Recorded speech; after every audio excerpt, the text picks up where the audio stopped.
up a unanimous decision victory over Amir Aman before dropping a fight against Jose Pedraza in his last time out. Battle-tested, intelligent, certainly well accomplished. Please welcome Javier Molina. Javier. What's up, Ray? How's it going? Good, good, good. Can you just tell us how you're feeling heading into your matchup against Jesus Ramos Jr.?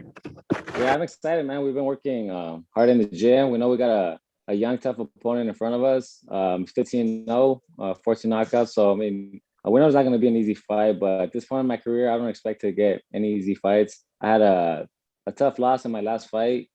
It wasn't the best night for me, but I mean, when I got this call, I felt like this is the type of fights I need to get back to where I want to be. Well, thank you very much, Javier. And now let's talk about the man who was going to be standing across the ring from you on Saturday, May 1st, as we begin the pay-per-view. 15-0, 14 knockouts, 20 years of age, from Casa Grande, Arizona, the young nephew of welterweight contender Abel Ramos. He scored 5 straight knockout victories, including Jesus Borroques in February. Young man, I've known him since he was 18 years of age, wiping out his opponents, fan-friendly style, doesn't like to allow guys to eat a few rounds with him. Please welcome Jesus Ramos Jr. Jesus. Hello, Ray. How are you doing? Fantastic. Can you just tell us how you're feeling? You know, I'm feeling ready. Like you said, this is the toughest tape to date for me. And I mean, Javier Molina, he's a great boxer. You know, growing up, I used to watch his movie a lot. You know, Born and Bred. You know, so now for me to be fighting him, it's something crazy. But you know, like they say, you know, it happens, and I'm more than ready. You know, I feel like I'm ready. You know, on paper it seems like the toughest test to date, but you know, I've been in the ring with world champions. I've been in the ring with guys like Terence Crawford, Maurice Hooker, Robert Brandt. So I've seen it all, and I feel like I'm ready. I feel like this is the right step up, and I can't wait for May 1st. We are very excited for the matchup, and now we're going to turn it over to the media. If you have any questions to ask the fighters here with Jesus Ramos and also Javier, make sure to go ahead and raise your hand. So by all means, we want to thank the media that are on the call to join us. So we'll turn it over to the media, and also Andrew Roberts from Swanson Communications. Thanks very much, Ray. As Ray mentioned, for all the media that are on, thank you for joining us. And if you have any questions for the fighters, please hit that raise hand button at the bottom of your Zoom. We're going to go ahead and we're going to start it off with Mike Rosenthal. If you could please, Mike, well, bear with me a second.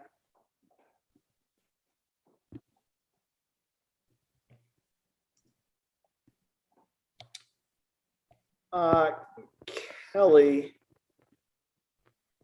well, little technical difficulty here.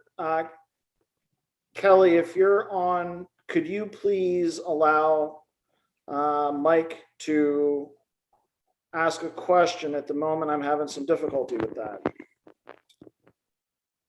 Go ahead, Mike. You're good. Okay, you can hear me, guys? Excuse me.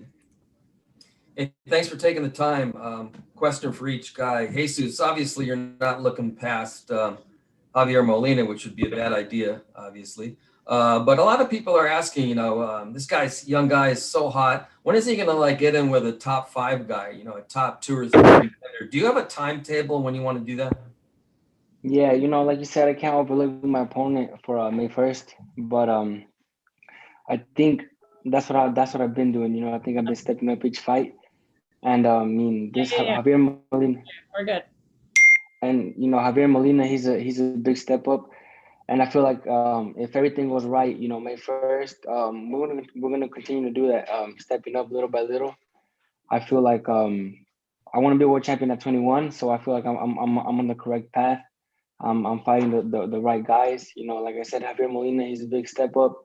So I think as long as I keep doing that and doing things right, eventually it'll come by the time I'm 21. Okay, well, follow up. Obviously, you're getting all these knockouts. Do you even think about knockouts when you're fighting? Like, I want to knock this guy out, or you just go in there and just doing what it takes to win? Yeah, correct. It just comes naturally, you know. I just set my knockouts out, you know. I set them up. I work, you know, each round, and if it comes, it comes. But if it doesn't, I'm always ready to go the full limit, and that's the way it's gonna be May 1st as well. Javier, you mentioned the last fight against Pedraza. You said you weren't at your best. You've had time to reflect on that. What do you think went wrong in that fight? Because you had so much momentum going into that fight, and it must be really disappointing. Yeah, exactly. I mean, I think just the whole, I mean, since the beginning, I think I just was off, and I think I just let everything get to me. I mean, I was impatient. I mean, we know the stuff that happened, but I mean, it sucked. But I mean, I'm glad I'm getting another opportunity to get where I want to be. Like I said, I know we got a tough opponent with the two Ramos, but I mean, we're training hard and we're getting ready, and we're gonna go out there and put on a show. All right, excellent. Thanks very much, Mike. Our next questions are going to come from Carlos Toro. Carlos, please unmute yourself and you can ask your question. Thank you so much for taking time to talk to us, the media. You know, first question for Jesus. You know, obviously you have been on this great run starting out in your career, but you've only fought once past the fourth round. You kind of view Javier Molina, who's on paper the biggest challenge of your career, as that type of fighter who can challenge and push you into some uncharted territory and allow you to show elements of your boxing skills that you perhaps may not have much of a chance to show off otherwise.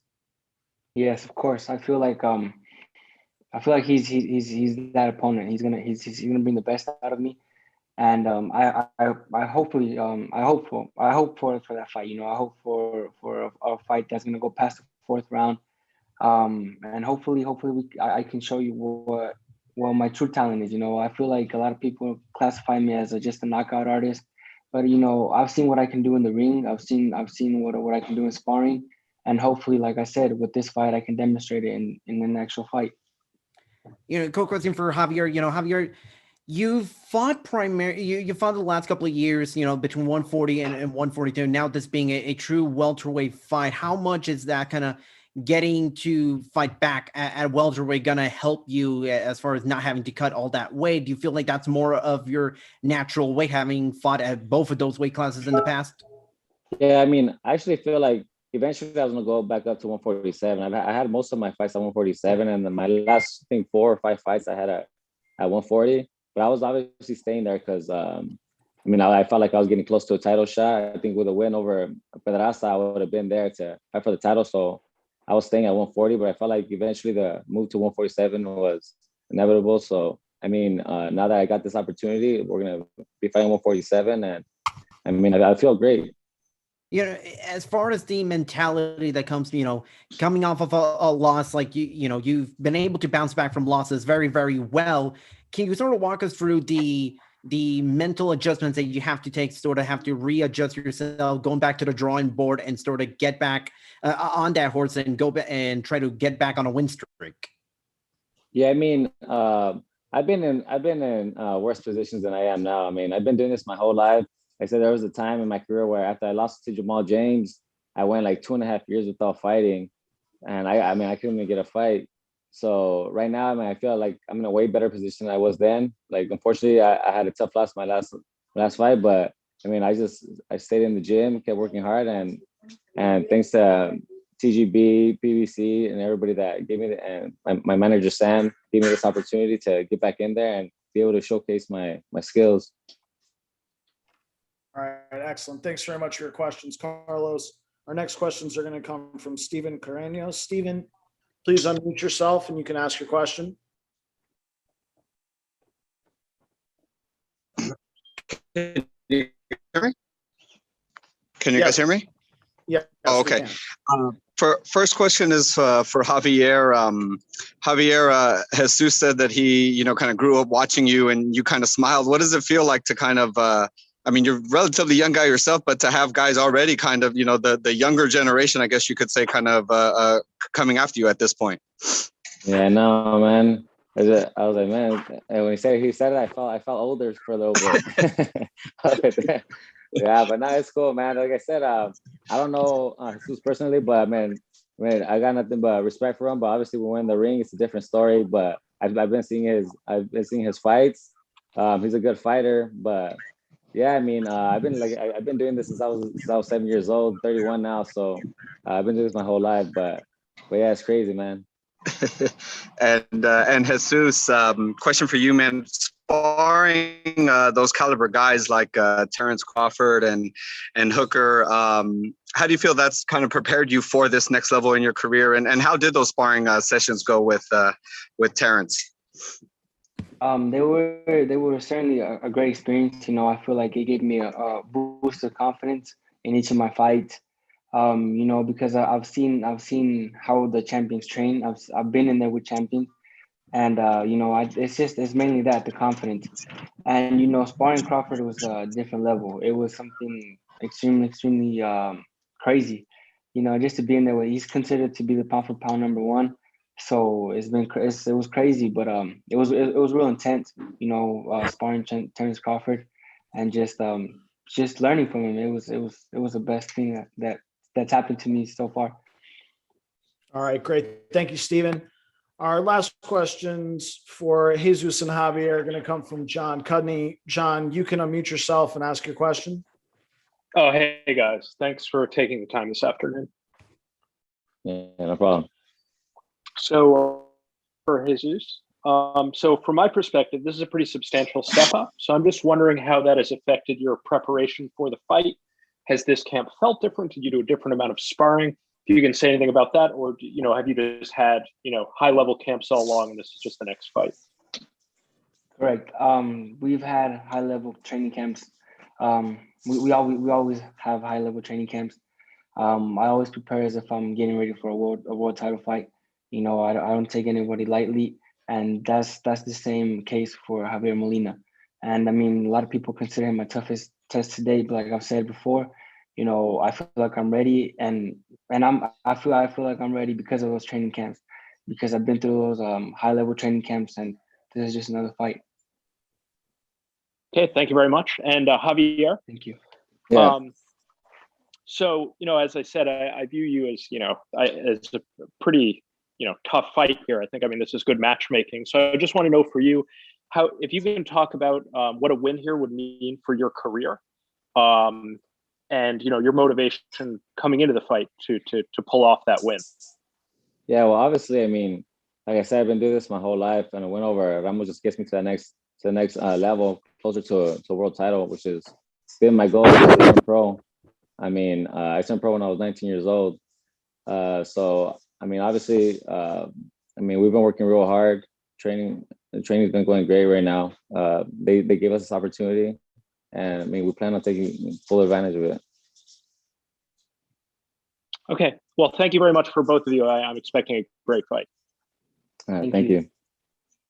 All right, before we go ahead and let you gentlemen go, if you guys want to say something as well, obviously we're going to be celebrating, you know, Cinco de Mayo on May 1st, this all Mexican extravaganza, Fox Sports, BBC pay-per-view. But can you guys say a few words in Spanish as well? We'll start with Javier first. Gracias a toda la gente, todos los latinos por el apoyo. No se pierdan la pelea, que se va a poner buena. Gracias. Jesus. Gracias a toda mi gente. Gracias por todo el apoyo hasta el momento. No se pierdan esta pelea contra Javier Molina, una pelea bastante interesante. Dos mexicanos, una pelea que va a ser muy interesante, ¿no? No se la pierdan, va a haber mucha acción. Gracias.